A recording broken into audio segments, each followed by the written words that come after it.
estate, estate, estate. Let's break down the word estate. The part of speech for this word is a noun, referring to a large area of land owned by someone, often with buildings, gardens, and other features on it. In common usage, people usually talk about a big house and its surrounding grounds as an estate, especially if it belongs to a wealthy family or individual. For example, the Smiths own a beautiful estate in the countryside. However, there's another meaning of this word that can be quite different. An estate is also a collection of assets, such as money, investments, and property, that someone has left behind after they pass away. This sense of the word is often used when talking about inheritance or wills. Like the deceased person's estate was worth millions. It's essential to note that this second meaning can sometimes be confusing because it implies a connection between something tangible, like land, and something intangible, like money. So keep an eye out for context clues in your reading and listening comprehension. Here are 3 practical example sentences using the word estate along with their respective contexts. I'm attending my grandmother's estate sale this weekend to find some unique antiques for my new home. She had a vast collection of vintage furniture and artwork that needs to be sold off. And I managed to score an incredible Art Deco vase for a steal. The company is now facing financial difficulties due to mismanagement by the previous owner of the property, which was recently sold as part of a large estate to a real estate investment firm. As part of my job as a trust officer, I've been tasked with administering the estate of our deceased client, ensuring that all assets are distributed according to their will and that any outstanding debts or taxes are paid in a timely manner. So you're trying to figure out what estate means? Don't worry. It's actually quite straightforward. A large or luxurious property that someone owns, often with many rooms, gardens, and other features, is basically what we mean by estate. Imagine a big house with lots of land around it, maybe even some woods or a private lake. That's an estate. It's not just a regular house you'd live in, but more like a grand place to entertain guests or host events. Similar concepts or synonyms could be called a mansion or manor, and they're often used for the same kind of properties. Exceed, exceed, exceed. So, let's talk about the verb exceed.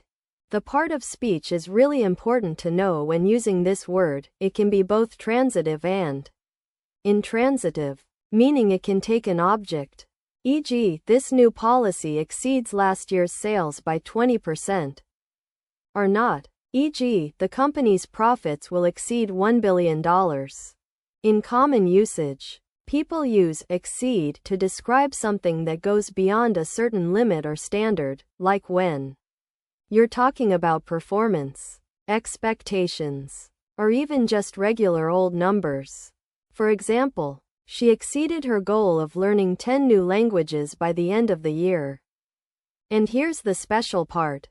Because exceed can be both positive, good things happen, and negative, bad things happen, it's really important to pay attention to the context in which you're using it. Is someone exceeding their credit limit? Or are they just doing better than expected? That makes all the difference. In a formal setting such as a job interview, you might say, I am confident that my qualifications will exceed the expectations of your team, to convey confidence in your abilities and potential to excel in the role. In a casual conversation with a friend, you could say, the new roller coaster at the amusement park is going to be so intense. It's going to exceed your scream threshold. To add humor and excitement to the discussion, in a business or academic context, such as when presenting research results. You might say, our pilot study has shown that our new treatment protocol exceeds current standards for patient recovery rates, to highlight the significance of the findings and potential impact on the field. So, you want to learn about a word that means going beyond what is normal or expected. Think of it like this. If someone says they did something amazing, but then they tell you even more incredible things they accomplished on top of that, that's kind of what this word means. It describes a situation where something gets stronger, better, or bigger than usual. For example, if someone is usually good at math, but then they win a big competition with a perfect score, that's an example of this concept. It's similar to ideas like surpass or outdo, and it can be used in many situations where you want to talk about something getting better than expected. Does that make sense?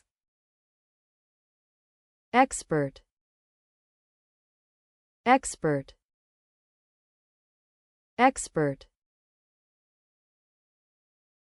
Let's talk about the word expert. So, an expert is a noun, which means it's a person or thing that has a lot of knowledge and skill in a particular area. In common usage, we often use this word to describe someone who is very good at something, like a doctor, a lawyer, or even a chef. We might say things like, she's an expert on ancient history, or he's an expert in cooking Italian food. Now, I know some of you might be thinking, but what if someone says, I'm an expert, to brag about themselves? Well, that's actually a bit tricky. While the word itself is neutral, its tone and context can make it sound like boasting or arrogance. So, when using this word, try to use it modestly, like saying, I've worked hard to become an expert in. That way, you're showing your knowledge without coming across as too proud. Here are 3 practical example sentences using the word expert, along with their respective contexts. I'm attending a formal dinner at my university's annual gala and I'm trying to impress the guest of honor by saying that Dr. Thompson is an expert in his field. Having written extensively on classical philosophy, my friend just joined me for coffee and casually mentioned that her sister is an expert at making vegan desserts, with flavors so unique they've even got a food blog dedicated to it. In our team meeting today, we're discussing the new project proposal from Johnson Consulting Firm, which claims their expert analysis indicates a 20% increase in sales within the first year of implementation, and I'm trying to decide if we should take them up on the offer.